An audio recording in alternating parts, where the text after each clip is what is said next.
right away? Please. Well, at least Wexler. Yeah. We are live on Facebook. Hello, Facebook.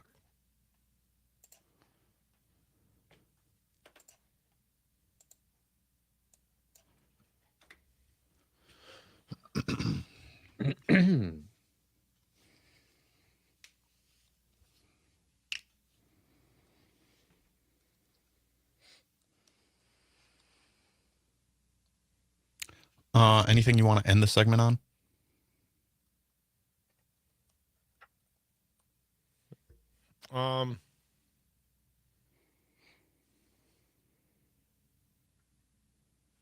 Won't be fooled again. The Who? That's okay. 2 seconds. Warning, you are about to listen to the greatest radio show ever. And due to contractual obligations and to shield our airwaves and corporate licensees from any semblance of liability, responsibility, and gullibility, we must tell you the views represented on this show are not necessarily those of this station or its management. This radio show contains differing points of view on current political topics, and due to the nature of its contents, it should be heard by everyone. Thank you for listening. 3, 2, 1. Now live from the Devil Radio Studios in Madison, Wisconsin, where the political party is just beginning. Welcome to the Devil's Advocate Show. Friends proving it's never personal, only politics. Please allow me to introduce myself. Here is your host, Mike Crute. Welcome to the Devil's Advocates Radio Show. Dominic, I think this one should be called Won't Get Fooled Again Wednesday edition. A malfeasant GOP caucus edition. Not a special, but they are malfeasants. And they are caucusing. How you doing, little buddy? I'm good, Crudy. Good to see you. Happy hump day. Nate working the board. Our fair audience. Halfway through the week already, if you can believe it. Wow. Getting there. Well, we did start on Tuesday. Makes it easier. Right. Makes it easier. Dom, we are going to have a late addition to today's schedule. And there is a new Democratic candidate who has thrown her hat into the ring for the third CD against Derrick Van Orden. Well, she's got to win a primary first, but Tara Johnson from our old stomping grounds in La Crosse. She was the county board chairperson, my understanding, and Tara's going to join us 5:50 today. Nice. I just pinned her down. All right. So she is the newest addition to the pool of candidates now. Lots of folks lining up to take on the insurrectionist. And of course, come on the Devil's Advocates radio show. We got another fine guest planned in the 5 o'clock happy hour. You're going to want to stick around. Melissa Agard, the Senate Minority Leader, here in the Solidarity Realty Studios, the WMDX Mad Radio Studios, right here in Madison with me, Dom. Right here. Working hard, Crudy. Well, Nate helped that booking. But, Yeah, we got 2 guests today, so that's doing pretty good for us. Dom, where were we going to start today? Oh, geez, what should we talk about? Proportional response maybe. Yeah. We got a Republican Party that is caucusing right now in a malfeasant fashion because they're up to no good. And what do I mean by that? They are plotting to impeach a Supreme Court justice before she is ruled on a single case. And the crime they allege, expressing an opinion during the primary and then not recusing. What? Well, that is the only thing they seemingly have. And yesterday, we pointed out all of the, what do they call them? Complaints filed to the Wisconsin, Judicial Commission against Justice Protasiewicz. Well, they were all dismissed. So there's no legitimacy to these claims. There's no they're there. So why are they getting together today to try to stick it to Janet Protasiewicz? Why would they do so, Dom? Well, because they hate the fact that the voters are turning against the Republicans. And they have a very difficult time wondering, understanding, comprehending how is it with their better candidates and their better ideas they continue to struggle in statewide races. That is a head scratcher, isn't it? So Dominic, let's talk about this issue. How? What is the proportional response of the Democratic Party? How should they respond? What are they going to do about it? What response do they have to offer? Crute Dom, our friend, reporting over at the Milwaukee Journal-Sentinel, the Democratic Party of Wisconsin and a coalition of unnamed allied groups plan to spend at least $4 million on an effort to dissuade Republican lawmakers from initiating impeachment proceedings against the state Supreme Court newest justice, former Milwaukee County Judge Janet Protasiewicz. The possibility of a legislative attempt to remove her from office looms over Protasiewicz as she assumes her duties on the court 1 month after being sworn in and flipping its ideological majority from politically conservative to politically liberal. Can't have that, Crute. Democratic Party of Wisconsin Chairman Ben Wickler told reporters during a Tuesday night briefing that the party and other democracy-defending groups will launch an intensive, multi-pronged statewide campaign on Wednesday to make clear to Wisconsin Republicans that an attempt to impeach Janet Protasiewicz would be an absolute political, moral, and constitutional disaster. We got some sound of Ben Wickler, the chair of the Democratic Party of Wisconsin. If you would, please, Nate, let's roll out cut number 4, Ben talking on this campaign. Today, defenders of democracy and allies of democracy, including the Democratic Party of Wisconsin and many others, are launching a statewide campaign to defend justice, called Defend Justice, to ensure that the Republican Party knows, and that Robin Vos knows, that an attempt to impeach Janet Protasiewicz would be an absolute political disaster for Republican candidates for office up and down the ballot in the state of Wisconsin, and a disaster for our system of government and democracy in our state. And the Republicans are like, where do I sign up? That sounds like a terrible idea. Like Hit said, that's going to fail. Let's do it. If it's such a terrible idea, shouldn't we encourage it? Shouldn't we allow it to happen, Ben Wickler? And here's another sad point. By supporting Protasiewicz in this effort, and I think it's appropriate, I think the Democratic Party should stand up at this moment in history. Absolutely. She won by with 11 Janet Protasiewicz. points. Yes. But isn't the whole recusal issue when you get the support of a specific political party as a Supreme Court justice, and let's say they're going to spend $4 million in your pre-defense, right? Because the impeachment hadn't even been announced. They floated a few PR campaign. Zeppelins out there. The Dems and Wickler, they're dedicating money. And what I read in West Politics, that the Dems will throw up $1 million, and these other allied groups, there to preserve democracy, defend democracy, will supply the other $3 million.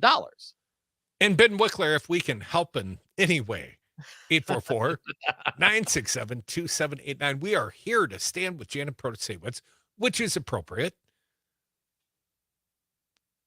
I'm just wondering, A, if you think it's a disastrous political move, shouldn't you let it happen?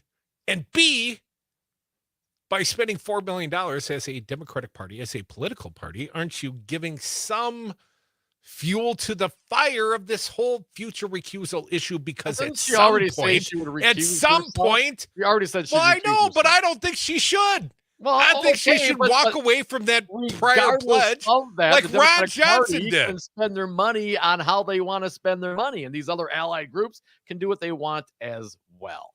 Welcome to the party, pal. Republicans, you laid this out there for us. This is the playing field that you made for us. So here's where we're at. Here's where we're at. 844-967-2789. We barely scratched the surface, Tom. We've already got people want a piece of this action. Let's start with Matt from Madison. Matt, welcome to the party. What do you got for us? Hey, Matt.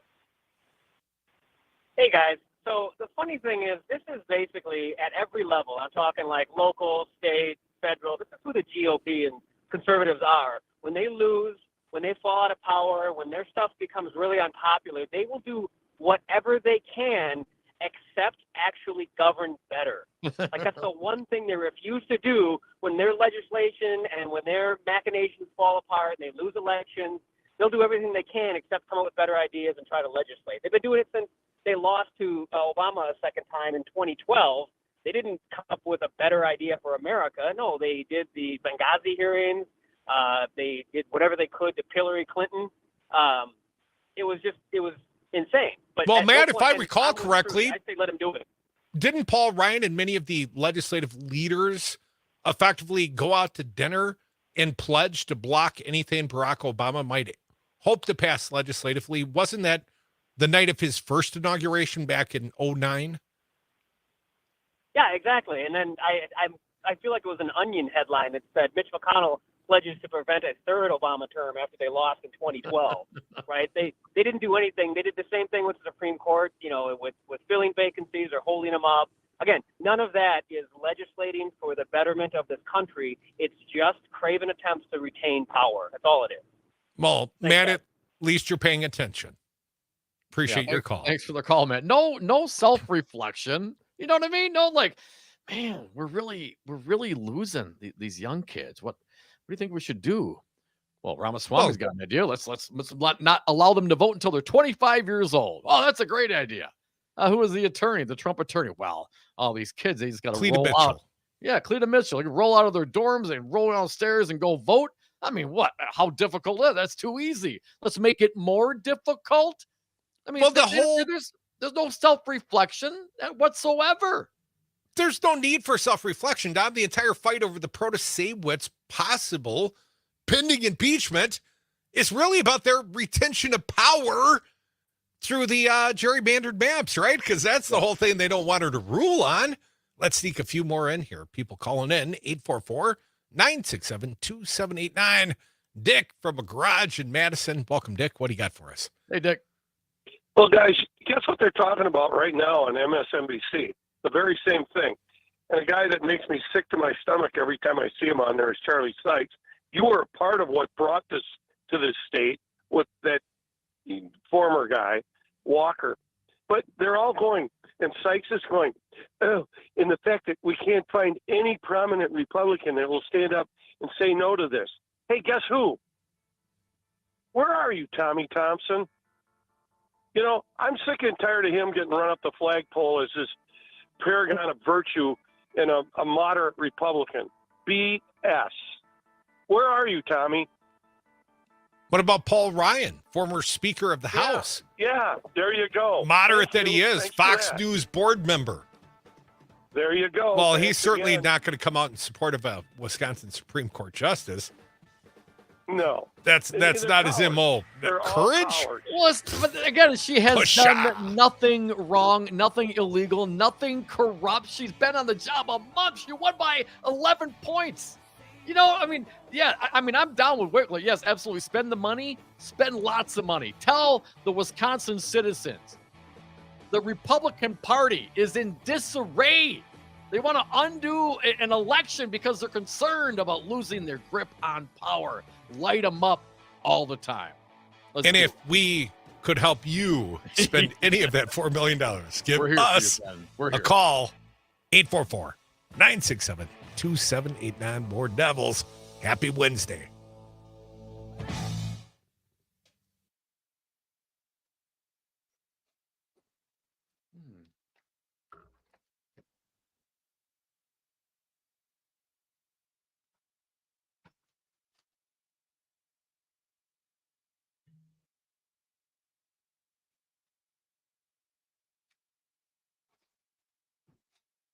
Fool me once, shame on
Fool me once, shame on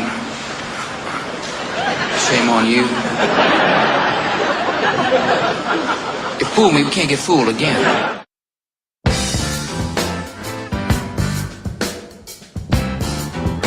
And we are back from the 420 break. Thank you for listening to the Devil's Advocates radio show. Always love it when you join us at 844-967-2789.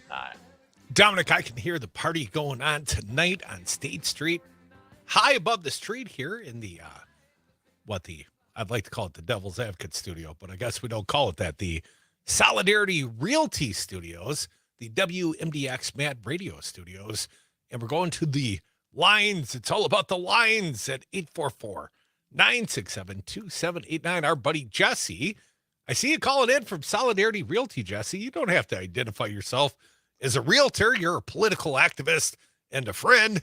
Welcome, buddy. How are you? Hey, Jesse. Hey, guys. Hey, I think Ben Wickler is absolutely right to raise money on this, but why not raise that money and save it for raises next year and just have Governor Evers come out? I believe he would get to appoint someone to fill a seat if they were to impeach Justice Protasiewicz. Just say he's going to fill it with somebody like some F-bomb dropping guy, Democrat, hardcore, like a Scott Ross, or maybe even like Dominic.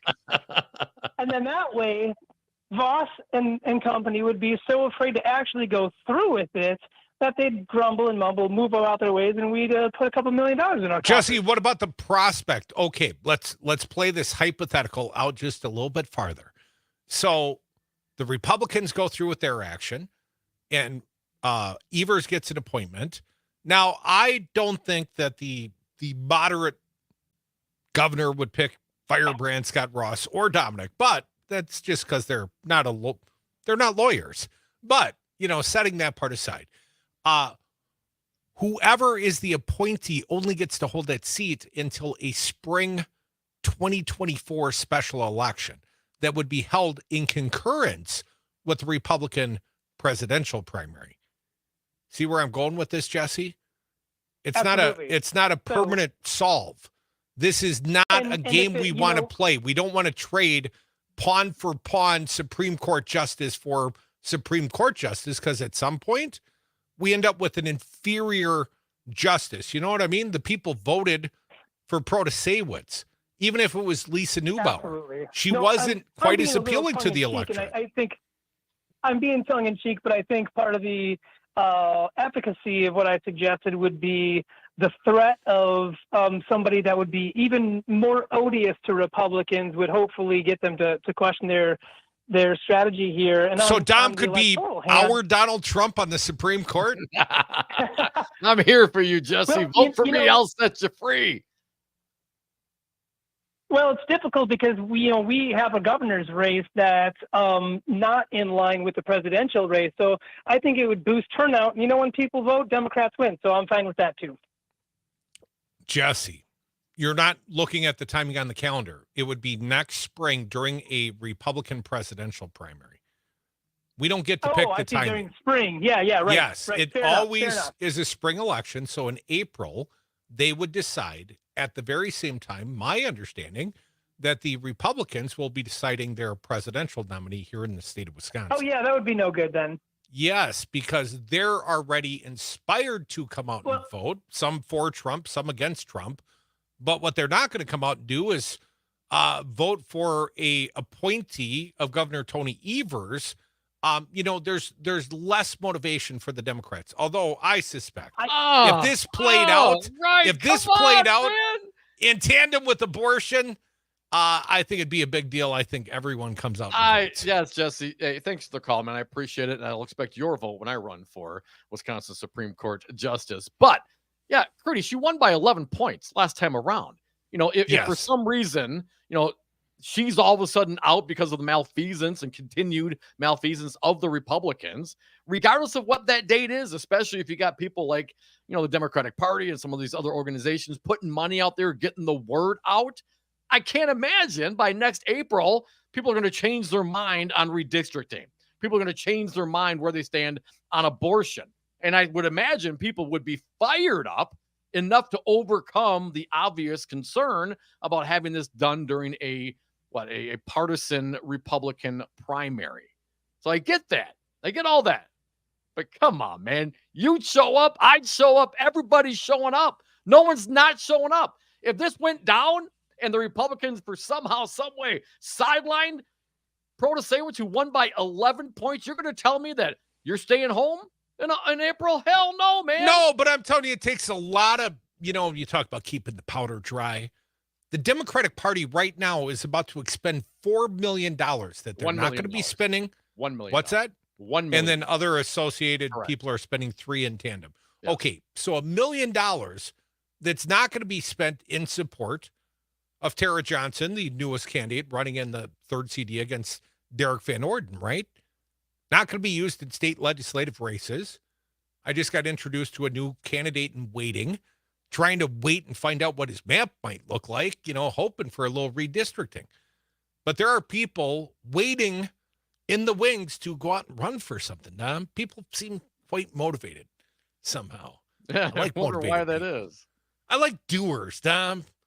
Don't give me sayers. I hear you, man. But listen, all those folks got to go through the primary and the Dem side before they even get a hold and get a chance to go up against Derrick Van Orden, for example. I mean, look, if there's one thing that Ben Wickler and the Democratic Party of Wisconsin has been very successful at of late is raising money. What is the point of raising that money if you're not going to go out there and support the person who just rolled over and flipped the court here in Wisconsin, man, by 11 points? I mean, that's a good investment, especially if you get another 3 on top of it from other organizations. Oh, I'll just ask Congressman Brad Paff how. I'll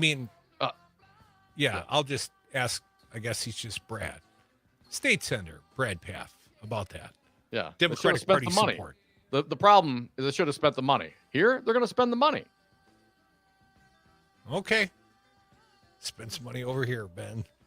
Come back with us. You can spend a little time with the Devil's Advocates. We don't bite unless you ask us. Hard. 844-967-2789. Your calls always welcome here.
They're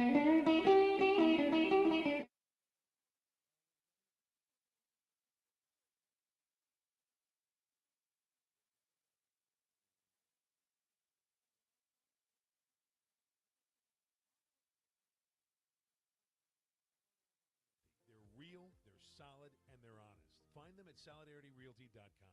Unleash your inner brewmaster and create your own custom adult beverage with Wine and Hop Shop. Whether you're a seasoned pro or a beginner, they can guide you through the brewing process. Beer, wine, even kombucha. Log on to wineandhop.com or stop by 1919 Monroe Street in Madison. Looking for a new pair of glasses? Ula Eyewear has you covered. As one of Madison's only local, independent, and family-owned eyewear stores, Ula has been connecting people with fun, unique, and stylish frames for nearly 25 years. With glasses, readers, and sunglasses for customers of all ages, you'll find a variety of frames to fit your style and price points to fit your lifestyle. So don't wait. Head to Ula Eyewear now at Hilldale Shopping Center and find your pair of glasses. Ula Eyewear, uniquely you. RPG came through the belly of the aircraft. We don't talk about the female combat wounded. These are our daughters and our sisters and our mothers. Wounded Warrior Project came into my life and taught me how to stand back up and get back in the fight. The truth is, I think we all have this strength inside of us, but until you're tested, you just don't know it's there. See how Wounded Warrior Project empowers women better.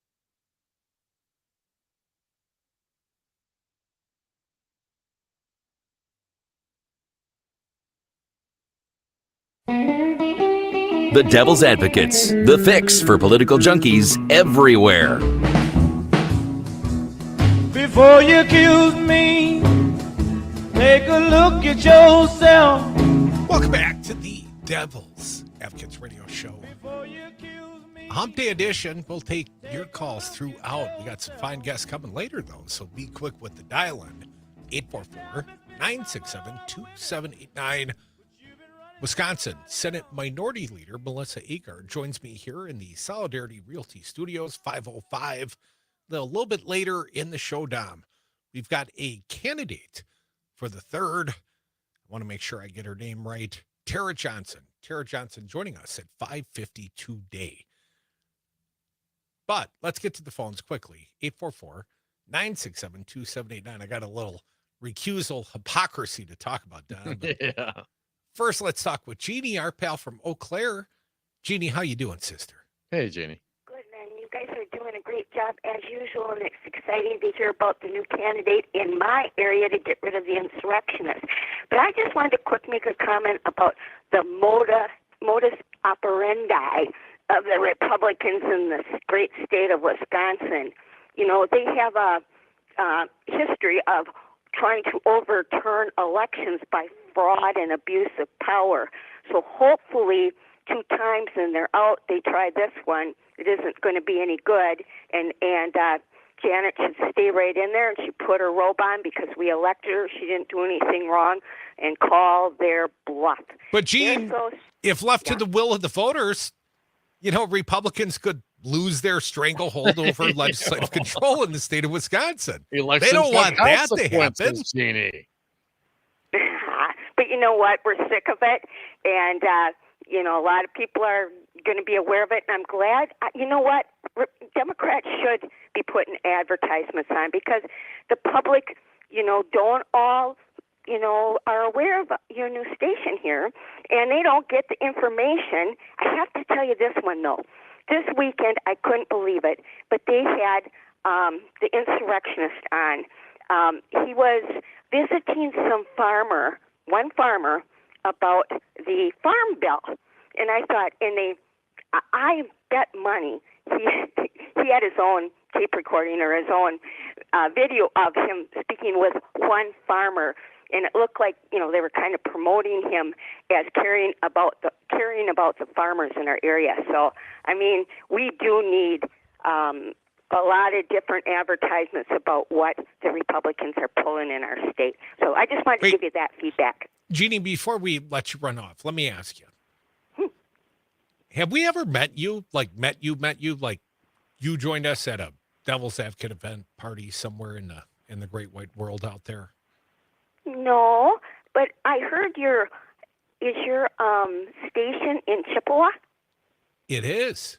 It And is. is it in an old drugstore in the downtown area? It that is. Can sell that drug? It's Okay, upstairs. I used to live up. Oh, so it's upstairs. It Okay, is. so maybe is there people there all the time that somebody might want to knock on the door? Well, there are often people there. We've got fine sales agent Katie. We've got our friend Pat Kreitlow. He often broadcasts from home. He gets up early, does his show on Wissota Lake up there. But Jeannie, I heard it's Oktoberfest next weekend.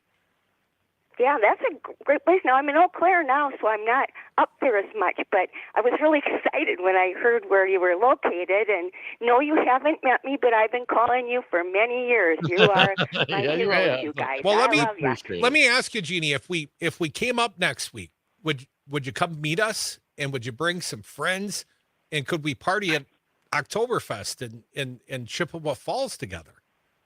Well, the guy will have my phone number. You can give me a call and we can talk about it. I want to put you down for a solid maybe, Gene. That's a definite maybe. Come on, we're trying to solidify some plans here. I'm being way too specific just for babies. Well, now, tell him to write down my number or leave me on the phone and I'll give my number and you can give me a call. All right. Sounds like one of Dom's girls in college. What? I can't talk to you on the phone. I'm sorry, Jeannie. Call me back. Call me later. Thanks, Jenny. Appreciate it. Yes, we're going to try to come up. Hope to see you and lots of other folks around town when we nail it all down. 844-967-2789. This show deserves to be on the road partying somewhere, don't we, Dom? It The is our people superpower. deserve It's our us. superpower. We should just rely on lean into what you're good at and going around partying, talking politics and meeting folks and drinking their beer. That's one thing we're good at. I am literally sitting on a bar stool right now. I ordered this from a barstool supply company. Ooh, so you know it's good. Oh, it is quality. 844-967-2789. Want to talk about the hypocrisy, the recusal hypocrisy of the conservative bloc. But first, a few more of your opinions. Mark from the SAC, welcome back. What do you got? Hey, Mark. Yeah, I think I've got to the point. I'm agreeing with Matt Flynn. She should just ignore what they try to do and just take her seat and let them sue her. But let them try to arrest her, and then they can actually come up with an actual charge rather than this bogus crap of you might do this. She hasn't done anything yet. I mean, so the opinion of our esteemed colleague in broadcast, and he is a lawyer, but Matt thinks that she just ignores the impeachment action, or what? Just say, well, it's bogus. I mean, that they actually come up. She hasn't done anything. She hasn't committed a misdemeanor or been. Those that defend Trump said the same twice. Yeah, but he And has. of course. I mean, literally, she has not, Mark. I mean, you can't even make the comparison. No, there's no comparison with Donald Trump. Donald Trump has spent a lifetime committing crimes, and people should have known that before he took office. That the man has been what was the whole fraud thing at the Trump view. He defrauded people of all this money. He bragged about sexually assaulting women. I mean that. Yeah, but none of that got him impeached, buddy. That was more like the criminal and the civil stuff. And hell, there's a whole litany of things that Trump has done wrong. But it was I'm sorry. Go ahead. She should insist then if they're going to do it, insist on the trial right away. We're guaranteed the right to a speedy trial in this country. Say, fine, you've impeached me. I want the trial tomorrow. Well, you presume fairness, and you presume that it is their goal to actually carry through with the impeachment process and not just sideline Justice Janet Protasiewicz. And we are speculating, at least I am, that's exactly what they intend. It's not the actual carrying through. They're not going to come through with a 2/3 conviction. I would hope there are a few Republican senators in the state of conscience, although, I'm not counting votes at this point. I would not take that action, Crute. But I don't think it ever gets around to a Senate vote, because that would be the disastrous part, right? To publicly go out there and do this. But you can do it with 50 plus one in the assembly. That you can't use the legislative branch to sideline an elected Supreme Court justice indefinitely, man. I mean, that's I not think how that's it works. precisely what Well, they may intend to try, do. but I mean, come on, man. You think that should be practical, allowable, legal, and right? I don't know. Ask Fred Preen. I mean, but he wasn't elected, man. That's an appointment. So these are different situations, are they not? You're talking about a statewide election, won by 11 points. It's And also about the you have abuse of power, a right? legislative body going to sideline the judicial Because they have a justice on the means Supreme to do Court. so, Dom. But you it's the can't- same it is objection. not practical to Objective think power. that would be allowed indefinitely. It's one thing to go through. No, but for a No, I year, get it. That's two? still too long. Absolutely not. You're impeding the ability of the judicial branch to perform their functions, man. No, I'm not a They lawyer. can I don't know still- what you call it, but hell no, man. they can still function 3-3. Courts have done it often. On the death of a Supreme Court justice on the U.S. Supreme Court, they often do. I mean, it's happened, dude. They've had vacancies on the court. That doesn't shut down the wheels of It's a forced justice. vacancy to sideline an elected judge for zero legal, practical reasons. Well, we'd go out to Jeannie's neck of the woods and lots of other necks of the woods here in the state of Wisconsin, and we'd be shouting it from the rooftops. This is unfair. This is reason to throw all the bums out. But yeah, if they go forward with this, it's not just going to be us amplifying it. It sounds like it'll be the Democratic Party and other millions Lots of other folks as well. amplifying just how beyond unfair this is an abuse of power. This is their intent. 844-967-2789. Vicky from Burlington. Hey, Vicky, how you doing? Hey, Vicky. Good, Crudy. Hello, Dom. Love to hear you guys. You're rocking. Well, I actually called to once again give props to Jeannie. I don't care what anybody says. A G like her, an old G, who keeps calling. It doesn't matter what anybody thinks. She's going to say what she says, and she means it, and I appreciate her. But the reason I appreciate you, Jeannie, honestly, I respect her, and I want to be like her when I grow up. But also, Robin Voss, I live in Burlington. Voss, the popcorn king, he doesn't show up anywhere. He won't go to Gooseberry's. He doesn't know who likes him or who hates him. He's a scared rat. Like, let's not give him more power than he actually has. Okay? That's all I wanted to say. And also, Maggie Dawn and Anya rock. And I appreciate you guys so much for what you've done on Civic Radio. Thank you. Well, let me ask you a question. Yes. Pleasant Prairie Harvest Festival, September 22nd. What are you doing that weekend, Vicky? I'm looking for excuses to go out there. I'm looking for Absolutely with y'all. Yeah, 100. I want to go Love down you guys. to Robin Voss's district. Vicky, thanks for listening. Appreciate your call. Always like enthusiastic callers, Tom. But we got to go to Robin Voss's district. We got to start having these dialogues in his backyard. Yes. It's going to be harder to ignore us. Not only do we play on the big 540 AM, that's the Beast of the East, but we're playing out in the first. That's Brian Style. That's Robin Voss on the legislative level. And a lot of others. That's 1400 AM. You can listen to the Packers there this Sunday, 3:25 kickoff. Very excited about our WRJN because, Dom, not only is it a sports powerhouse of a radio station, it's going to allow us to talk mucho, about Robin Voss and his district. We got to go party down there, Dom. I want to go down to Mount Pleasant. Let's go down and tour Foxconn. Foxconn, yes. How long will that take? Not long at all, man. 844-967-2789. We have some callers holding. Please hold for a moment. I want to throw this out there, Crudy. If we talk about, if what goes down and if Janet Protasiewicz would resign or step down or whatever the case is, if Governor Evers appointed someone, they'd have to be on the ballot for the next election. Now, I'm looking at the calendar from the Wisconsin Elections Commission. There's a 2024 spring primary on Tuesday, February 20th. Yes. And so then, if there was multiple candidates, more than two, you'd have to narrow the field, and that would happen in the primary, not a partisan primary per se, though, because a Supreme Court race, despite the support of the Democratic Party for Protasiewicz, and of course the Republicans for Kelly Pryor, a nonpartisan race they claimed on. Now, then the April spring and presidential preference election, that April primary. Now, I want to be clear here. Is That's this an when open we would primary? select.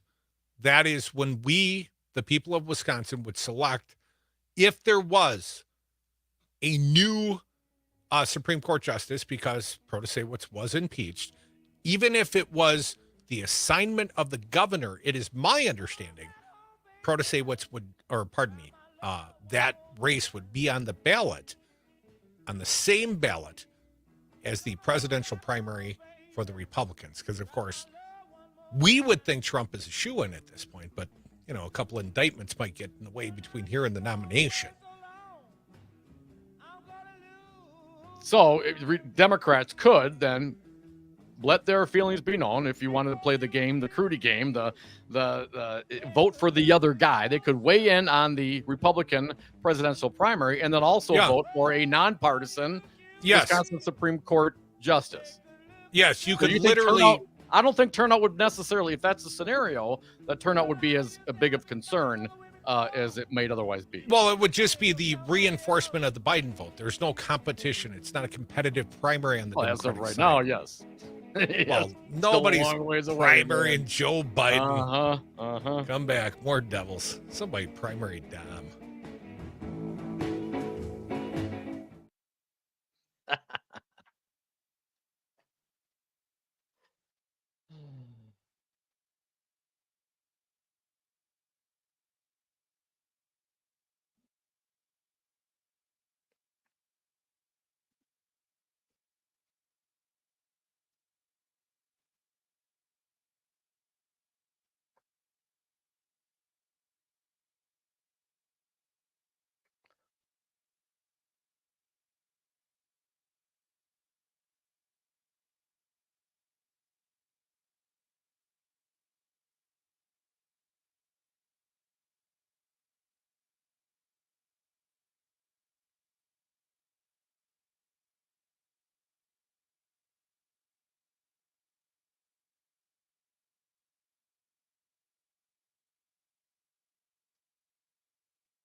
The devil's advocates may not agree on much, but funny is funny.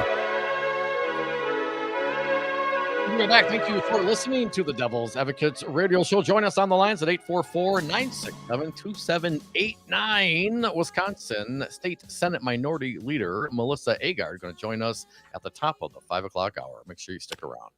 Dominic, let's take one or two, and then we'll sneak to an article I want to get in this hour. Ben from Sun Prairie, welcome, sir. What do you got for us? Hey, Ben.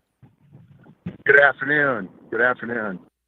So I was curious because impeachment is a political process, and I'm thinking whether you should or could do that. You certainly can do that.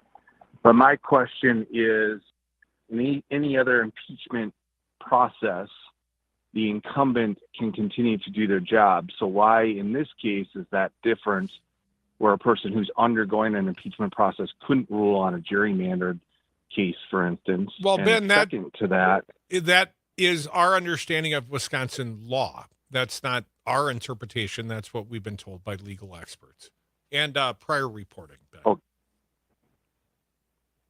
okay.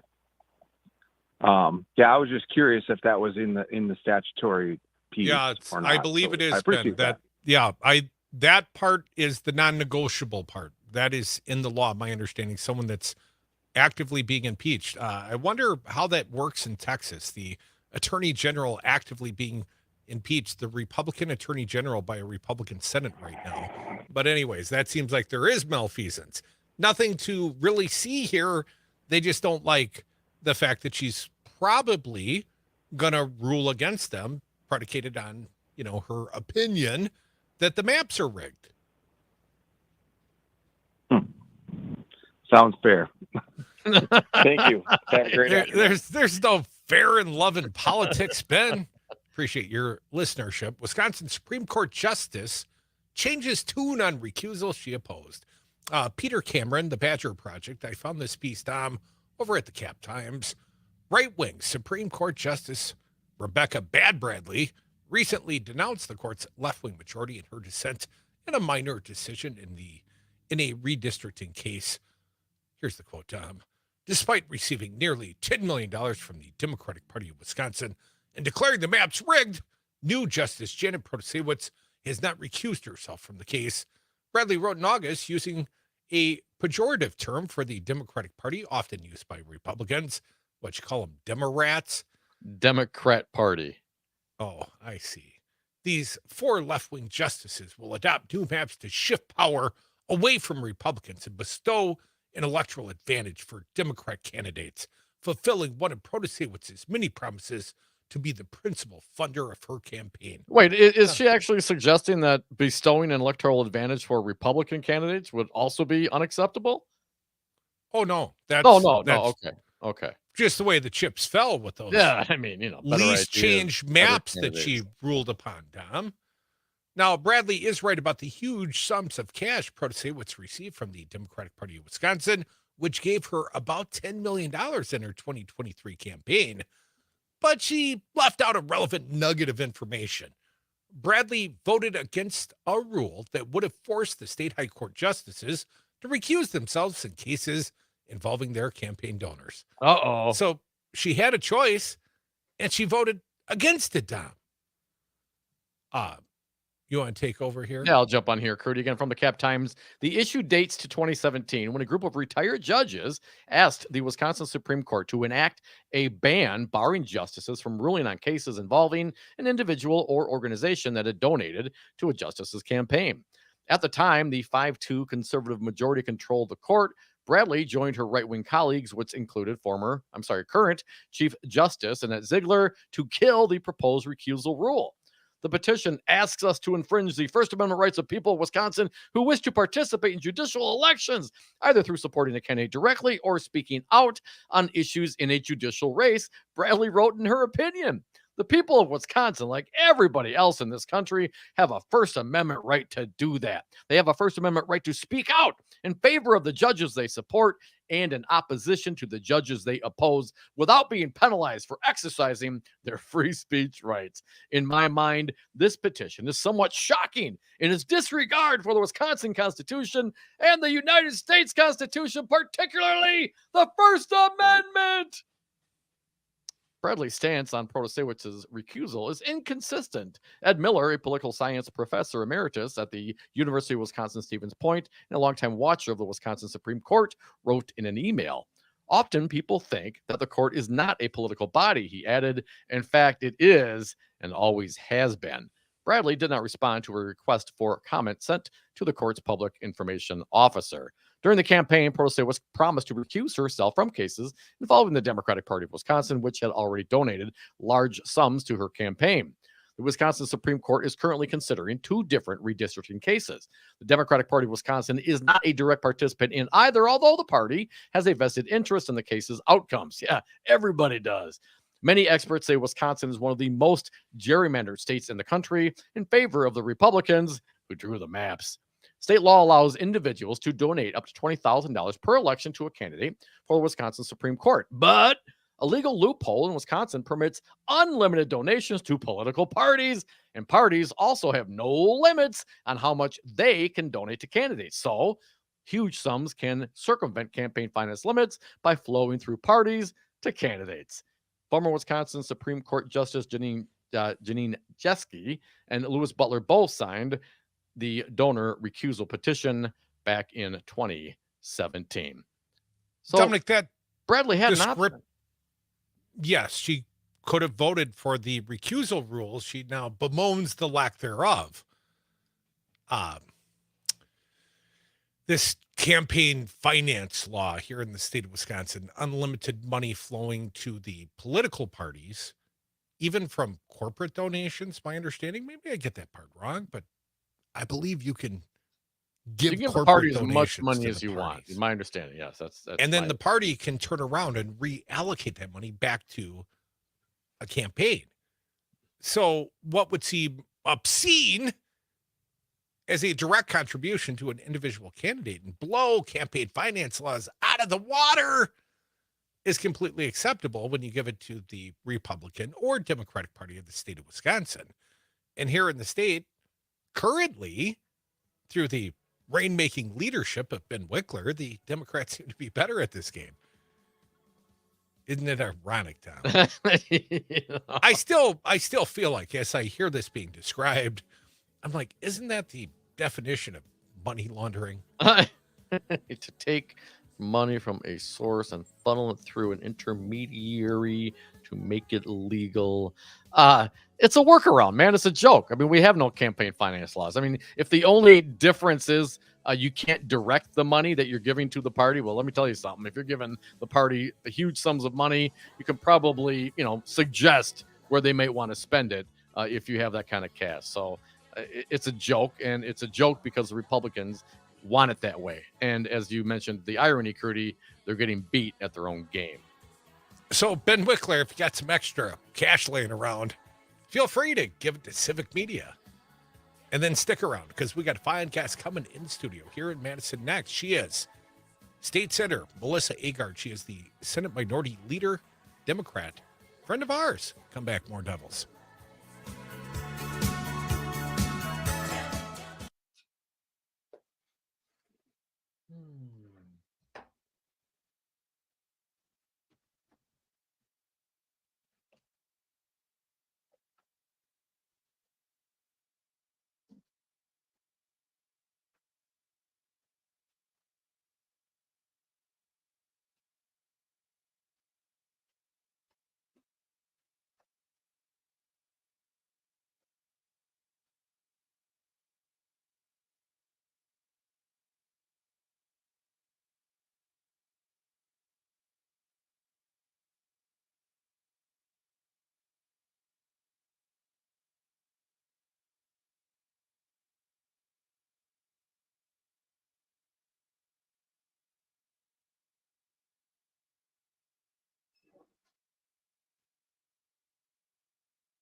Find out what's going on in the world, the state, and in your own backyard. This is a Civic Media Network News Update. It's 5 o'clock. Good afternoon. I'm Terry Bell, and here's what Wisconsin needs to know. Police say surveillance video led them to the suspect accused of beating a University of Wisconsin student in Madison nearly to death. The attack happened early Sunday, and the suspect was arrested this morning. Assistant Police Chief Paige Valenta. As a result of this video, detectives were able to read a license plate that directly led to the identification of Brandon Thompson as the perpetrator of this assault. Thompson hasn't been formally charged, but Civic Media is using his name due to the severity of the crime. Police say the victim has a significant healing process ahead of her. Republican state lawmakers want to deregulate Wisconsin's child care industry instead of giving child care centers more money. Stuart J. Waddles reports. 5 GOP bills would relax a number of state laws. Among other things, it would let kids as young as 16 watch younger kids without supervision. Governor Evers tried and failed to fully fund the state's subsidy program for childcare centers in the new state budget. Wisconsin's childcare industry is struggling. Centers can't afford to pay their workers competitive wages, and tuition is a burden for many working families. Stuart J. Waddles, Civic Media News. A 6 Republican bill would create tax-deductible savings accounts of up to $10,000 a year to pay for child care. A proposed $3 billion Republican state income tax cut is moving through the legislature. It would lower taxes for individuals who make up to $304,000 a year and married couples who bring in as much as $405,000. Republicans also want to stop taxing the first $150,000 of retirement income. Governor Evers vetoed a similar-sized tax cut in the state budget. A new study finds most older adults are not prepared to respond quickly to natural disasters. Here's Mike Moan. Fewer than 1 in 3 adults age 50 and older have created an emergency plan for wildfires, flooding, tornadoes, summer heat domes, or winter bomb cyclones. The findings were issued by AARP and the University of Chicago. Tom Camber with AARP says the first step is to ensure having access to vital information. Getting signed up for alerts so that you're given accurate information in time. As we all saw with the recent fires in Hawaii, just a few minutes was the difference in life and death for people. AARP offers a template for creating an emergency plan and links to resources at aarp.org/disaster prep. I'm Mike Moen. They're cleaning up Milwaukee's bronze fawn statue. It was vandalized Tuesday. Someone covered it entirely in some sort of black substance. And that's what Wisconsin needs to know. I'm Terry Bell, and this is Civic Media News.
My wife literally fell asleep in the studio on me one night, and I was prepping for my show, and we were talking about something, and she's like, "Can I be in here? I just need to rest."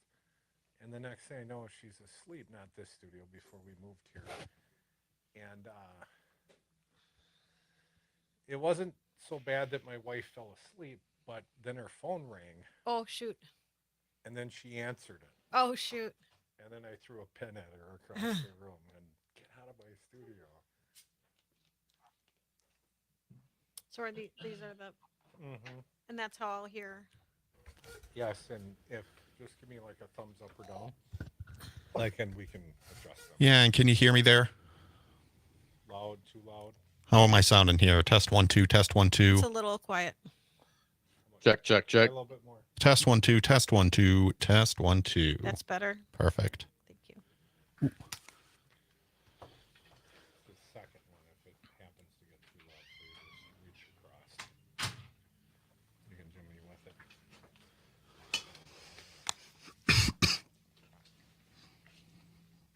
All right, we're coming back.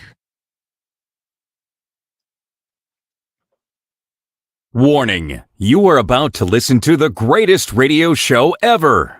And due to contractual obligations and to shield our airwaves and corporate licensees from any semblance of liability, responsibility, and gullibility, we must tell you the views represented on this show are not necessarily those of this station or its management. This radio show contains differing points of view on current political topics, and due to the nature of its contents, it should be heard by everyone. Thank you for listening. 3, 2, 1. Now live from the Devil Radio Studios in Madison, Wisconsin, where the political party is just beginning. Welcome to the Devil's Advocate Show. Friends proving it's never personal, only politics. Please allow me to introduce myself. Here is your host, Mike Crute. Welcome back to the Devil's Advocates Radio Show, the Hump Day edition, the Happier Happy Hour. Rolling into it, Dom, with a fine guest who's joined me here in the Mad Radio Studios, Solidarity Realty Studios. She is Senate Minority Leader Melissa Agard, a fine Dem, a friend of the Devil's. Welcome back, Melissa. It's So been good. far too long. It's been a while, and certainly the first time in this studio. It's amazing. It is a new Congratulations. studio. I can hear the party going on State Street right now. Melissa, we're going to get out amongst the people more often. It's been a busy year for us, a busy year for you, I'm sure. Before we jump into some of the sidelights, let's talk about the legislative agenda happening right now at the Capitol. The Republicans, are they solving any problems today, Melissa? My understanding is they've got some childcare propositions that are different than the governor and the Democratic propositions. So I would not say that the Republicans are solving problems for the ordinary people of the great state of Wisconsin. I think, frankly, they are making problems for us. As you pointed out, the governor has called for a special session here in the state of Wisconsin to address our workforce crisis, a big part of it being access to childcare. And the Republicans are doing nothing about it. They want to lower the age of childcare teachers, increase the number of kids in a classroom. I don't know about you, but it was hard enough for me to drop my kids off at childcare. This isn't going to solve the problem in the state of Wisconsin. It's not going to keep centers open, and it's not going to help families believe that this is the right place for their kids. Melissa, what is the Republican proposition? Not that I'm asking you to advocate for it, but what is their proposition? Where do you think they're missing the mark? Well, Governor Evers has proposed extending and investing in the child care counts program, which is proven. We know that kept child care facilities open, that it supported the workforce behind the workforce, our child care providers. It supported families and business owners in Wisconsin. It works.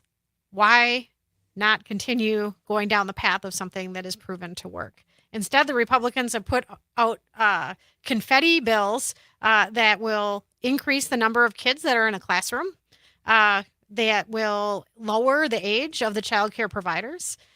These are not solutions to the child care crisis in the state of Wisconsin. They're not going to keep doors open for centers. And we have heard from child care providers and from families that this is terrifying, the Republican proposals. And they want us to move forward with the child care counts program. The governor called for the special session. And I just wish that I could say that my Republican colleagues have learned a lesson after time and time again of gaveling in and gaveling out within record seconds.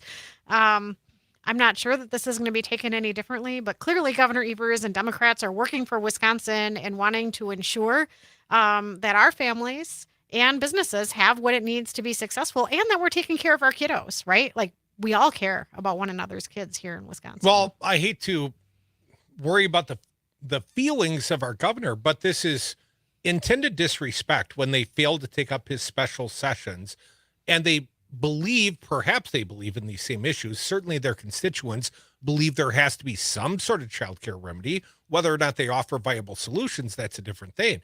But the failure to use the governor's special session, this is just meant to disrespect Governor Evers, is it not? Well, we know that, even to the point that it's engraved on the ceiling of the governor's conference room, the will of the people should be the law of the land.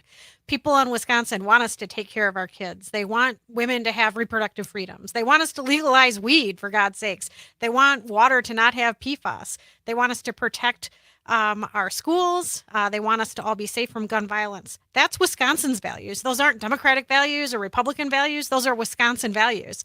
And the majority party here in the state of Wisconsin, at least the folks that hold the majority of the seats in the Capitol, I don't call them the majority party. They're out of touch. Well, Melissa, they do have a gerrymandered legislative control, especially over the Senate side.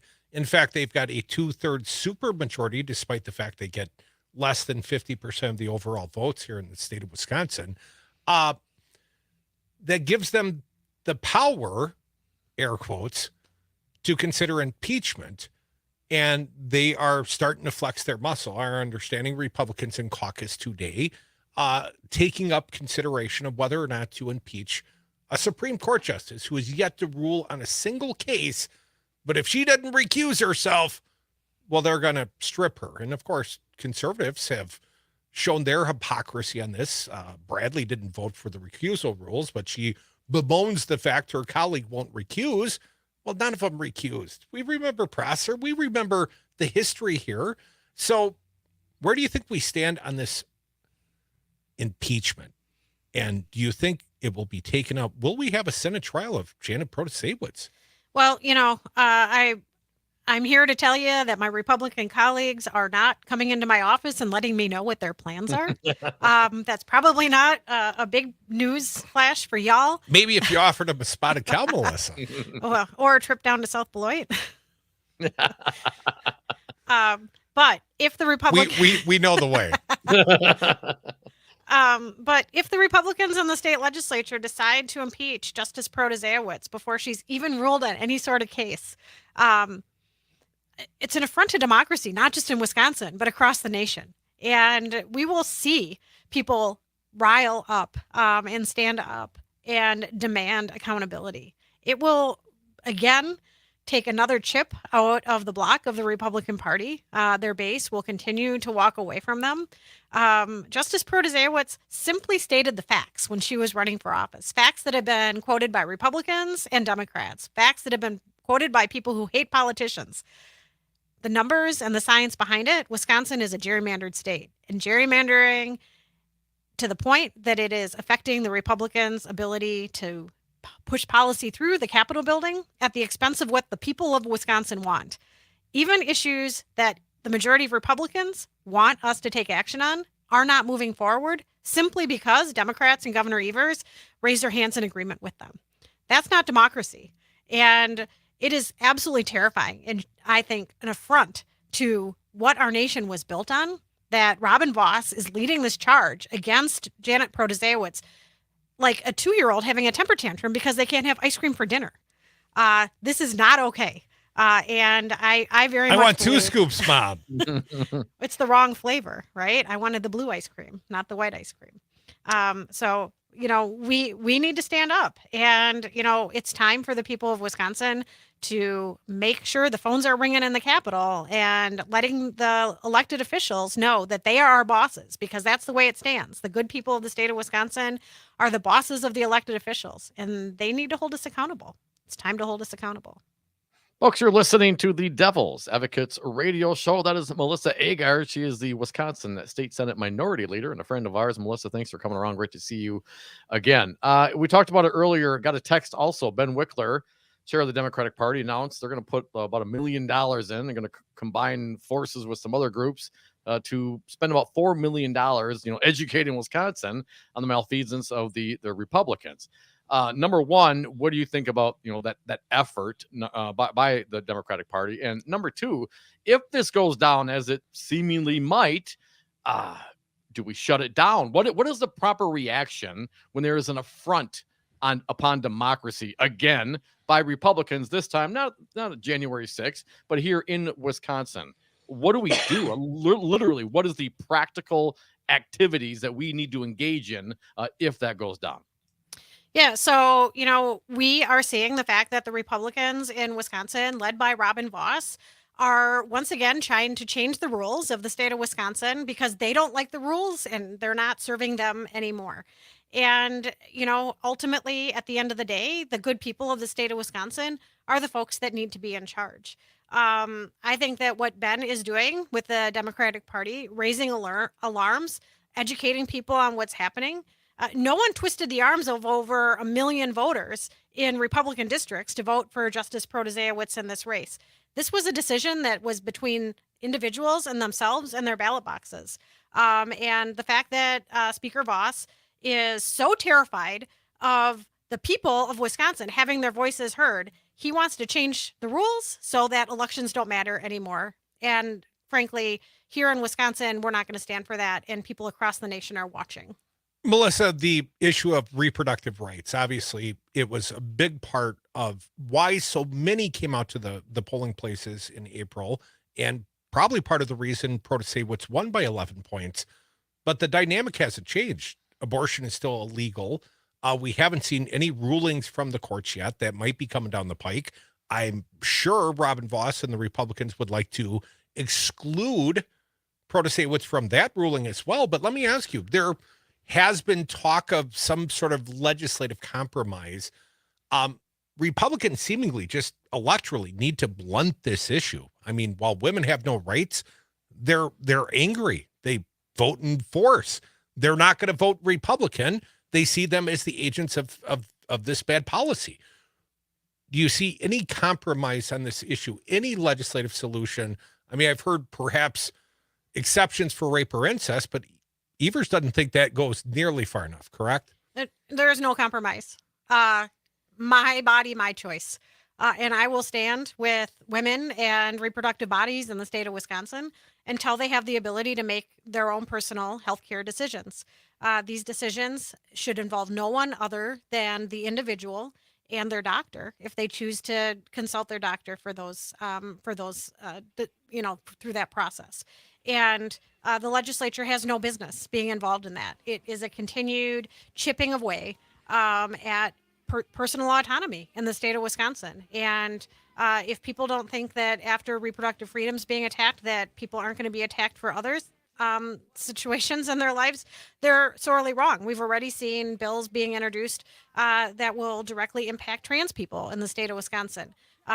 We are a state that, frankly, does not accept this, and people are running away from the Republican Party because they are no longer the party of liberty and freedom. They are the party of infringement, and putting their thumb down on each of us to be able to make the decisions for ourselves is not a place for government. And frankly, when I say these words, I wonder, this sounds like the Republican Party of decades ago, but Democrats stand for individual liberties and freedoms, and government getting out of the way. Folks, you're listening to the Devil's Advocates Radio Show. Our fine guest, State Senator Melissa Agard. She is the minority leader of Fine Dem. She'll stick around. I hope you do as well.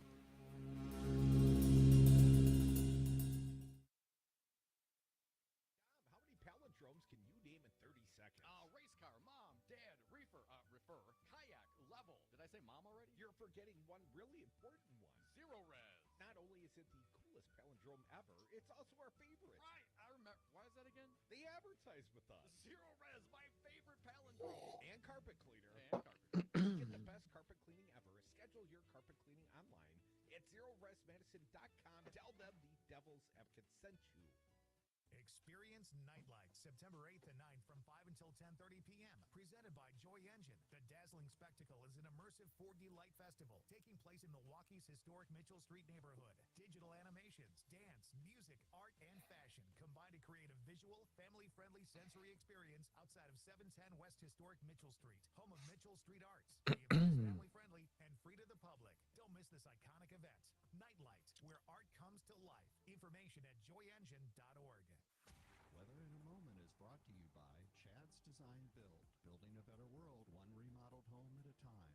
Reach out today by going to chadsdesignbuild.com to learn more. Again, that's chadsdesignbuild.com. You are never far away from your favorite local radio station. We're always streaming on TuneIn and the Civic Media app, and we invite you to get social with us by following our network Twitter, Instagram, and Facebook pages. Want even more? civicmedia.us. Here's your Mad Radio forecast. Overcast skies tonight with lows around 58. Winds out of the northwest 10 to 15 miles an hour. Highs around 68. Tomorrow, cloudy skies expected. Lows dip down to about 53. Tomorrow night, partly cloudy skies. Bright sunshine expected. Friday with daytime highs approaching Saturday. For Civic Media, I'm meteorologist Derrick Height.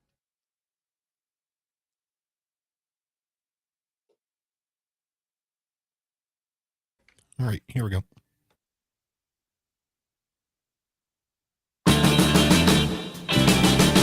I would have gotten away with it too if it wasn't for those meddling devil's advocates.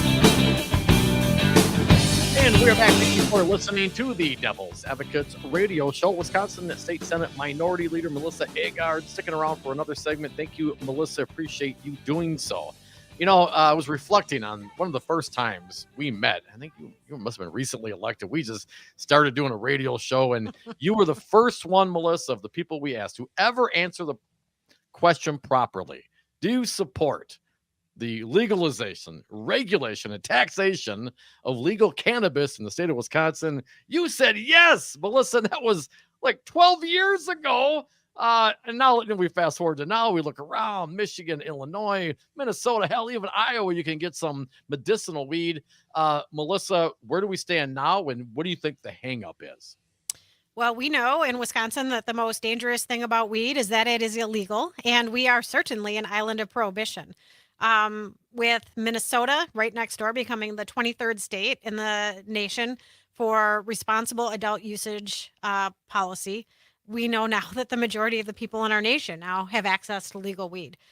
People in Wisconsin live within over 50% of them live within 70 minutes of a legal dispensary. And as soon as Minnesota starts opening up their dispensaries, that time is going to go down because that's a pretty long border. And we have a super successful illicit industry market here in the state of Wisconsin as well. So, you know, what is the hang up? That was your question. It's the Republicans. They're suffering from reefer madness. And here's another example that we've already talked about, a number of them, whether it's childcare access or allowing our Supreme Court justices to do the work that they were elected to do with mandated margins or abortion access. Republicans in Wisconsin are completely out of touch when it comes to cannabis legalization. But who's behind that? Sorry to interrupt, Senator. Is it the Tavern League, the pharmaceutical industry? Do we see some lobbying interest? I mean, this cannot possibly be of their own volition. Half these guys probably smoke weed. Well, many of them, I imagine, do use cannabis in one way or another. But in the same way that in Wisconsin, people want us to expand badger care, and we're not doing that. In the same way that people want us to protect our land, air, and water, and we're not doing that. I'm not confident that it is a specific boogeyman, other than it's the Republican Party of Wisconsin, and they're out of touch legislators in the Capitol building who don't want to give a win to Governor Evers and Democrats. And folks, people in Wisconsin are waking up to this. They're sick of it, and we have a super exciting election in 2024 where we have an opportunity to change direction. And we know that over 50% of even self-identified Republicans in Wisconsin support legal weed. So we're going to get it done. It's not a matter of if, it's a matter of when and what the details are. And we have Republicans in the Capitol building talking about cannabis policy. But folks, this is the Devil's Advocate radio show. The devil is in the details with all policymaking. Y'all know that. So don't get too excited about what you see without looking at the details. Could the federal government lead on this issue if they reschedule cannabis? Would that have any impact, do you think, on the Republican caucus and their perception? Because right now it's classified like it's a narcotic, like it's no upside, no possible use, medicinally or otherwise. And that, of course, we know is not true. Yeah, so the federal government, under President Biden's direction, is looking at rescheduling cannabis from Schedule 1 to Schedule 3. And we saw some pretty exciting news last week that looks like we are moving in the right direction for that. If they would reschedule at the federal level to Schedule 3, research and development could happen on cannabis. And there would also be less taxing in legal states as well. Now, we would still have the tension because the federal government cannot legalize cannabis through the administration. It needs to go through congressional action, and Congress is continuing to stand in the way. We have too many old white men ruling our state and our nation. I think ultimately that is the reason why we don't have legal weed. Melissa, you're a parent. I'm a parent. Dom's a parent. we joked, or at least I teased a little. Always a good feeling getting the kids out to school one last time. That first day of school is a great feeling. Well, let's talk about marijuana policy. Being the devil's advocate for just a moment, Melissa. What do you tell your own kids in regards to marijuana use and your attitudes towards their use, if I may ask?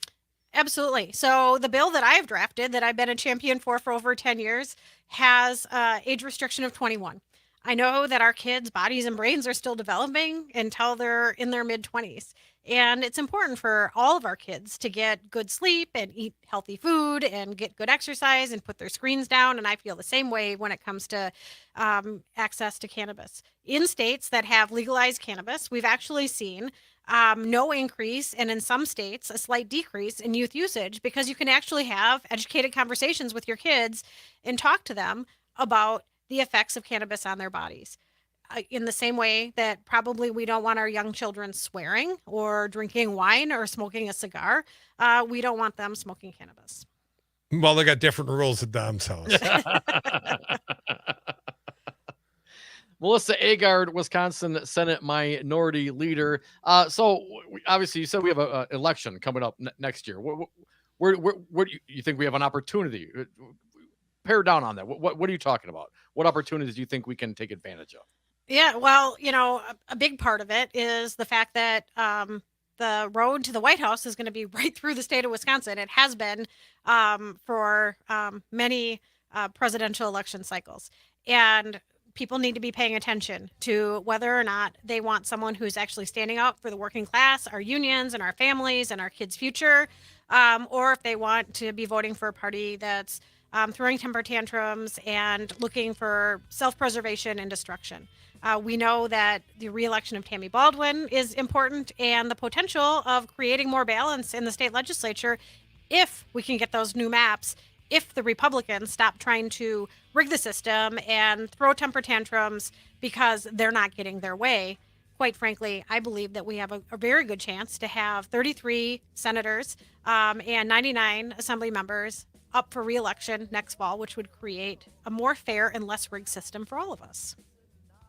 I like that idea. Melissa Agard, the minority leader currently here at the state Senate. That could change with new maps. Melissa, thank you so much for coming around. Thanks for having me, guys. Thanks, Melissa. Folks, you're listening to the Devil's Advocates Radio Show. Some time for your phone calls. Right now, dial them up. 844-967-2789.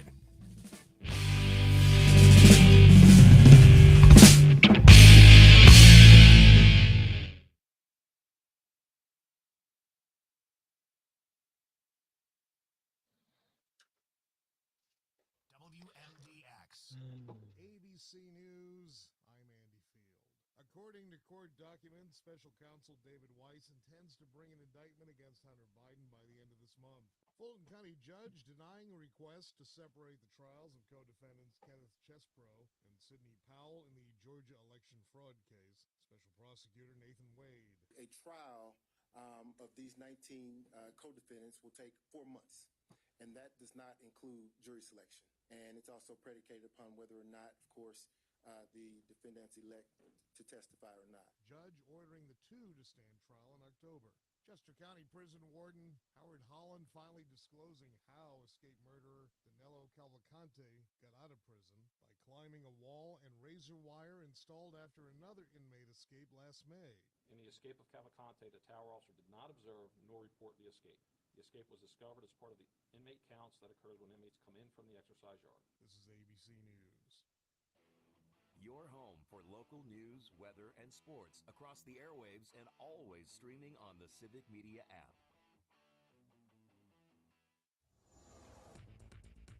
For Mad Radio WMDX, I'm Nate Wuggyhout, and here's what you need to know in the Madison area. Police have arrested a man in connection to the physical and sexual assault of a UW-Madison student this morning. The 20-year-old student was attacked early Sunday morning. She was taken to the hospital with life-threatening injuries, but police have said she is expected to survive. While the police have not yet made a formal announcement, the man's case number matches that of the investigation of the attack. The man is charged with first-degree reckless injury, first-degree sexual assault, and strangulation. Parts of State Street are one step closer to becoming a pedestrian mall. The Madison Common Council voted last night to start planning an experimental block-off of the 400 to 600 blocks of State Street. Officials will now start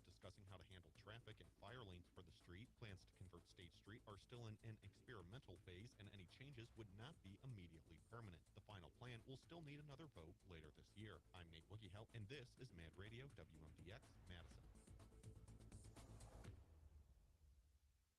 Darcy Haber, I hear you have solar panels on your office building. Since when are real estate brokers so concerned about the environment? Crew, you should know that at Solidarity Realty, we provide outstanding real estate service while adhering to our core progressive values. Environmental sustainability is a big part of that. So you really walk your talk, huh? Yeah, I even walk to work. Come on, always? Well, sometimes I bike, and if I have an appointment across town, I use my solar panels to charge my plug-in. Solidarity Realty. They're real, they're solid, and they're honest. Check them out at solidarityrealty.com. Do you have flex or health savings account money available? The team at Ula Eyewear would love to help you put those dollars towards something stylish, useful, and fun. Ula Eyewear has been family-owned and operated for nearly 25 years. Ula prides itself on pairing excellent customer service with unique, quality, and eye-catching eyewear options for everyone. So invest in you and the eyewear you want by visiting Ula Eyewear today at Hilldale Shopping Center in Madison. Learn more about their selection and reframed initiative at ulaeyewear.com. Radio keeps your community informed, entertained, and connected. It's what we're all about at the Civic Media Network of local radio stations. We're having fun and moving fast to preserve hometown radio across Wisconsin. This includes a commitment to news. Now we want to invite you to join Civic Media's exclusive Facebook group, Wisconsin Breaking News. It's a place to share your community's news and chat with others from across the state about it. Join the Facebook group Wisconsin Breaking News today. It's the perfect companion to your local Civic Media radio station. Thank you for listening to your local Civic Media radio station on air. Now join us anytime by finding and following our Twitter, Facebook, or Instagram pages. You'll also find social media links for your favorite shows and hosts on our website, civicmedia.us.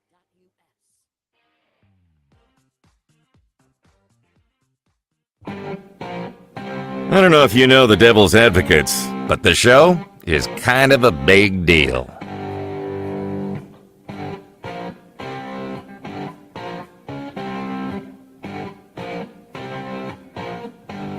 Welcome back to the Devil's Advocates radio show, rolling through the Wednesday happy hour.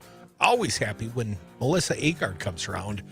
She is a fine state senator from right here in the great city of Madison, Wisconsin. She was in the WMDX Solidarity Realty Studios.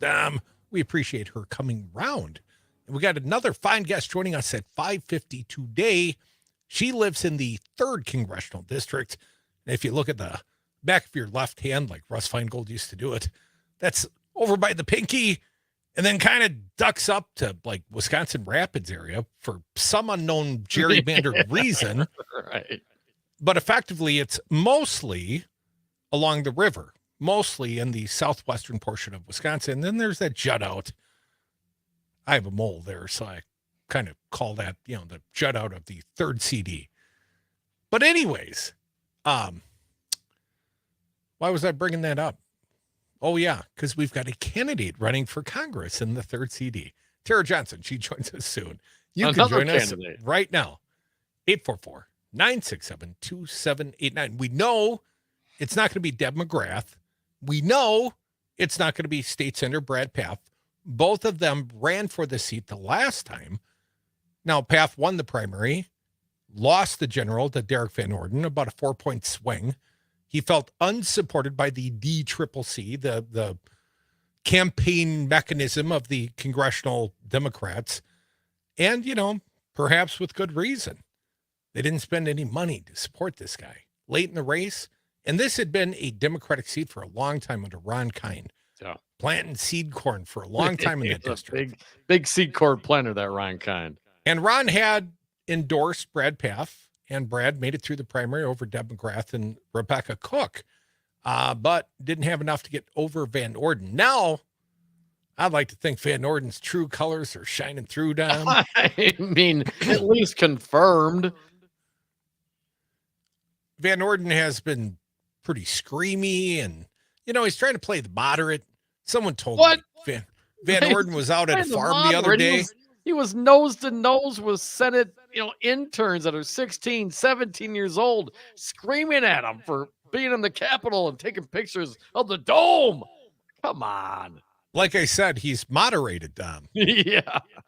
That's the good version. That's the, haven't we all, after getting drunk with some constituents in chambers, allegedly gone out and just laid into some high school kids. No, I mean, gave them hell to where their Van Orden faces. thinks he's the tough guy because he has a habit of yelling at minors. 844-967-2789. CJ has a habit of yelling at radio hosts. Welcome, CJ. How you doing, man? I don't get enough chance or long enough to yell at you guys, but thank you for taking my call. I really wanted to talk to Melissa because as they speak of, women's rights for, health care, I would like to know her restrictions because I'm along the same lines as Nikki Haley, which I've evolved to pro-life. Because you've got ovaries, CJ, and you should have a say in a woman's right to choose control over her own body in what way? Because that's the fundamental question, isn't it, CJ? It's whether or not we have the right to choose someone else's destiny for their body. Okay, what's your restriction as far? Are you up to 40 weeks? Like whatever that Nikki woman's Haley would like doctor, to ask Melissa? if you that up to 40 weeks, CJ, no woman. Are you up to 40 weeks? You're okay with that? If that was your baby, there he your goes. child. Yeah. See, I got. Oh. Well, I'm just curious. CJ, what are your restrictions? Well, I don't like being yelled at, so I restrict you right now. And you keep it up, you might get banned, you jacknut. But here's what I would say. No woman gets and carries a baby to term without something disastrous happening in the pregnancy, wanting a 40-week abortion. That's not a thing, CJ. And I know someone said it one time and you believe it, but you should get out more because people don't actually seek that. And if somebody's doctor tells them that this baby is malformed or there's something wrong in vitro, or the baby has died, whatever the case may be, CJ, that's none of your damn business.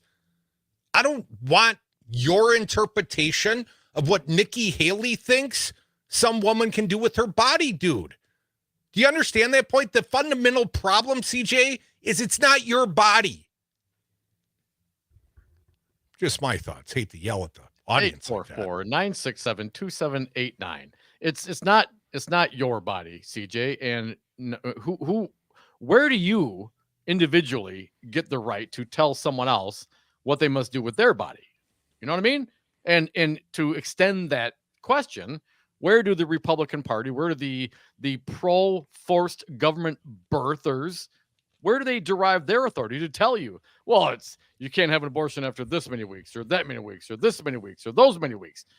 Based on what?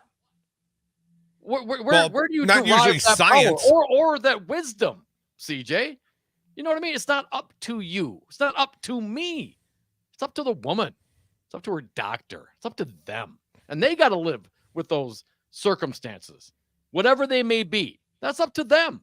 Everyone makes their own individual choices. And what really surprises me is that the small government Republicans, quote unquote, would be so involved in forcing the government to go into your bedroom, go into your cabinet. And God forbid you got some birth control. They're coming after that too. To go into your doctor's office and dictate to them because CJ thinks this many weeks is just too long because I'm CJ and that's what I think.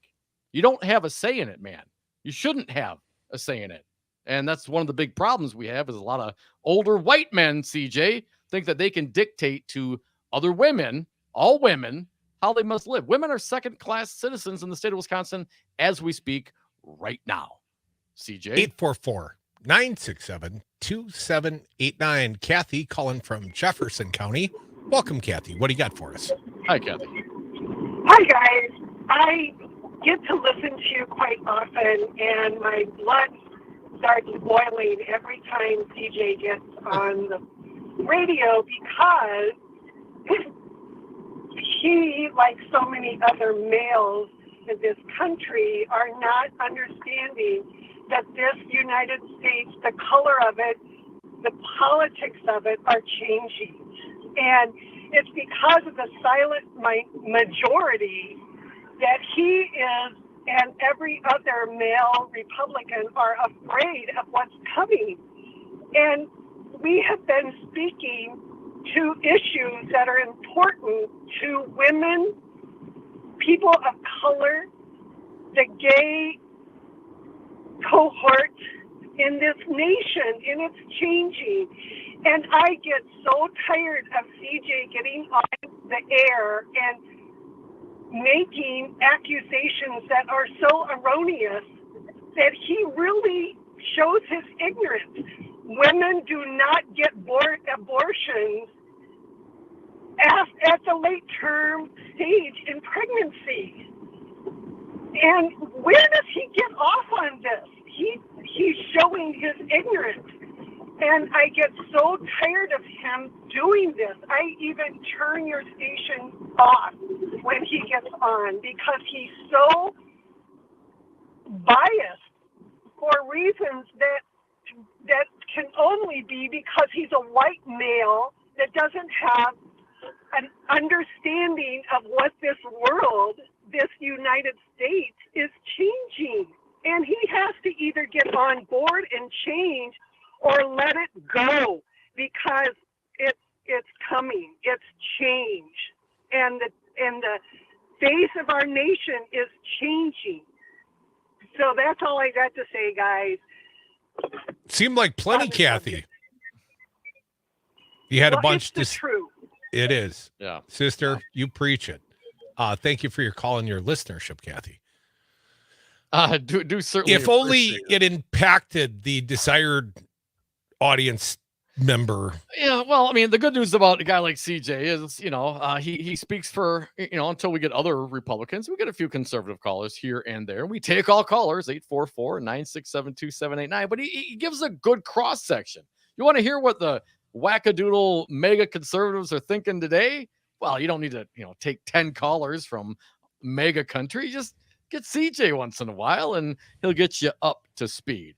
And to your point, Kathy, I think, fundamentally, some of those folks, in some ways, just like here in the state of Wisconsin, where the political power is being pried away from the hands of the Republicans, guys like CJ and older white men, they're not too eager to give up the levers of power, Kathy, and it shows in their politics. He fears women. 844-967-2789. I suspect I know why. Dynamo Dave from Duluth. Welcome, Dave. What do you got for us? Hey, Dave. Oh, thanks for taking my call. It's always fun to be on the greatest show ever. Hey, so I understand this Tommy Tuberville senator is holding up the appointments of generals and stuff that Biden has appointed and doing other monkey wrenching. And what I don't, so remember 30 years ago, the commander-in-chief, President Clinton, on July 1st, closed 35 military installations across the U.S. Now, that was based on a report saying those are underused bases. But can't President Biden, as a commander-in-chief, turn around and tell Mr. Tuberville he's going to begin closing bases in his state? And well, he already moved they were supposed to move Space Force down to Alabama, Dave, and apparently Joe Biden has rerouted those plans back to Colorado Springs, Colorado. That was the first domino to fall, I would say, predicated on the actions of Tuberville, the senator there that's got the hold on so many military advancements. They're not Biden generals, they're generals advancing through the ranks, only they can't take their senior leadership positions because one jacknut CJ buddy down in Alabama is blocking up the thing. Yeah, abortion, Crute, abortion. It's all about abortion. Oh, yes. Thanks for clarifying that point. Yes. 844-967-2789. Pete from Blue Mountains. Welcome, Pete. What do you got for us? Hello, Pete. Hello. Yeah, I think the entire Republican platform is hypocrisy. No one's disagreeing with you, Pete. I mean, they get all worked up about the fetuses, but when you have little school children slaughtered, they're quiet as church mice. They are, Pete. Pete, can hypocrisy exist if there is no shame? You know what I mean? If you have no shame, does it even matter whether or not you're a hypocrite? If you don't have any true core values, it's just a word, man. See Scott Walker. True. There is no bottom. Well, they keep going lower, Pete. Thanks for the call, man. Appreciate it. 844-967-2789. Keep going. On Time for one more. All right. Drew from Lake Mills, you're up. Welcome, Drew. What do you got for us? Hey, Drew. Hey guys. Hey, for everybody who's losing their mind over CJ and Kathy, I hear you for sure. But you got to take him for who he is, right? I mean, he's a guy who likes to call up and stir the pot and then sit back and listen to everybody's comments about him, and then he gets off on that. But what I do want to tell you is, like, listen, we don't ever have to worry about CJ and abortions or anything like that, because that guy can never get laid, and you guys know it, and I know it too. So we don't have to worry about him at all. That's all I got for you today. You guys have a good one. I'll talk to you later. Right, Drew. Thanks, man. I do know it's true, Drew. And it's not so much how the man looks as the fact that he's ugly to the core. I mean, he was 2022's Devil's Advocates D-Bag of the Year. I mean, you don't get that kind of honor bestowed upon you without earning it. I mean, he won that over Putin and Trump. Come back with us. We got one more fine guest today. She is Tara Johnson, a new entrant in the 3rd Congressional District race. She wants to be the Democratic representative that beats Derrick Van Orden. More Devils.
Save the $2 on tomorrow's paper. Listen to the Devil's Advocates today.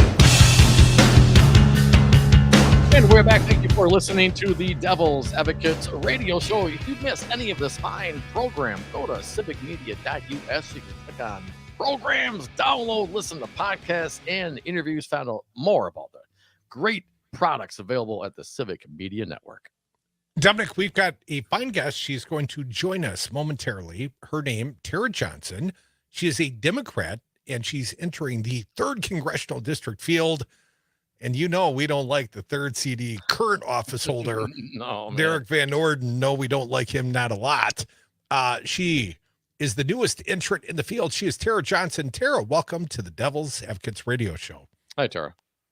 Thanks very much.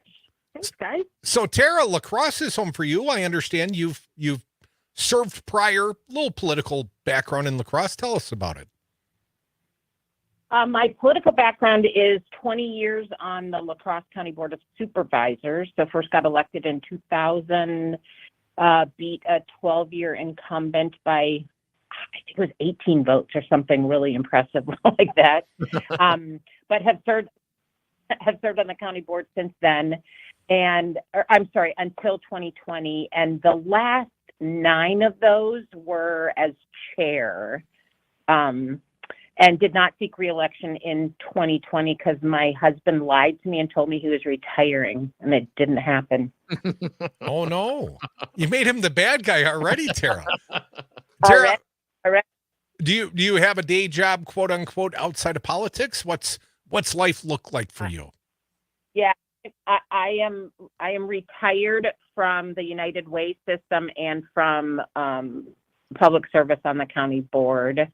Still very involved in the community, do a lot of board work, community foundation board. I'm on one of the family care entities board of directors, and do a ton of work identifying, recruiting, training local folks here in La Crosse County to run for office, school board, common council, county board, town board, village board. We have a really strong progressive group of folks in local elected office here in La Crosse County. And I just remember how hard it was. I had no idea what I was doing when I ran in 2000, and have really enjoyed kind of passing on some of the wisdom and experience that I have had over the years.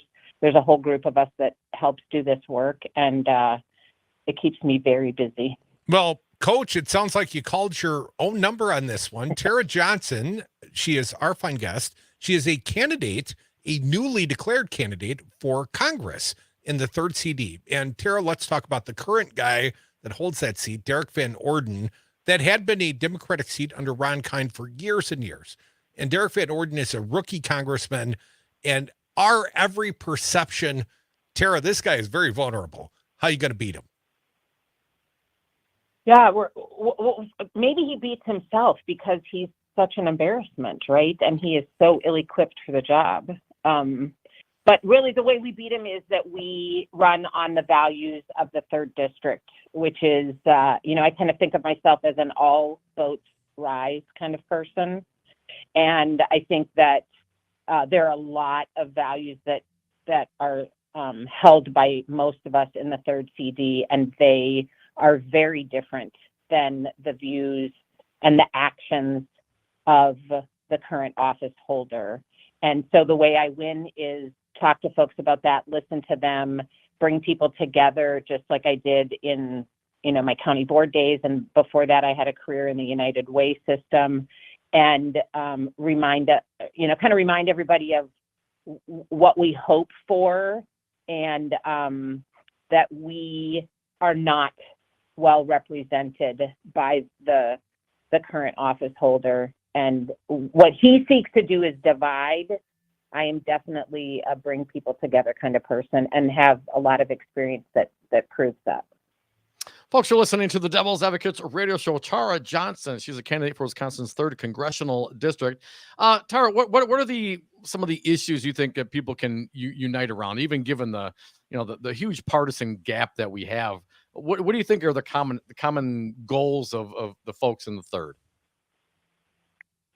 So a couple of things. One, I don't know your ages, but I'm 61 years old, and I am part of a generation that for the first time in our country's history will not be leaving the world in a better place for our kids and the generations behind them, right? So the issues that bind us together are, I think, concerns around safety, environment, healthcare, and keeping people healthy. I would say specifically for me, reproductive rights is at the very top of my list. Again, at 61, I know what it's like to have access to full reproductive health care. We have a 24-year-old daughter who does not have those rights anymore. And I think that that is wrong, and it needs to change, and we need to have national legislation that enshrines access to reproductive rights for every person in this country. Sorry, I'm rambling now, but reproductive rights and healthcare are at the very top of that list. And again, issues around safety, clean water, clean air, those I think are at the top of the list as well. And I really do believe that the folks who live in the third CD share those values as well. That's definitely what I've been hearing. And one quick question before I turn it back to Crute. Were you in Washington, D.C. on January 6, 2021, trying to stop the steal? I was not. Okay. I was not. Or was I in the rotunda of the Capitol a few weeks ago when Senate pages were taking photos to commemorate their time and service? You weren't cussing at the kids? Tara Johnson, a newly declared candidate for Wisconsin's 3rd Congressional District. Tara, it is sort of our tradition to ask candidates, what's your stance on legalizing cannabis? Where do you stand on that issue? I definitely believe that cannabis should be regulated in the same way alcohol is. I know a lot of people who use alcohol and abuse alcohol, and we collect taxes on that. And to me, it's just kind of common sense that we are doing what, I don't know, what is it, like 31 states around the country now, maybe even more. Certainly every one of our adjacent neighbor states are legalizing, regulating, and generating tax revenue from that. That's my answer. That was the right answer. Great answer. Hallelujah, Great as we answer. said. If someone wants to support your campaign, how could they do so? They should go to taraforwisconsin.com. So the word for FOR, so TARAFOR, Wisconsin. Tara, thank you so much. Good luck with your campaign. Thank you to Melissa Agard. Don't forget, stick around. We got Maggie Dawn, the empowered caregiver, Liza Hellenbrand, Rick Smith going nationwide. Keep it locked. Civic Media.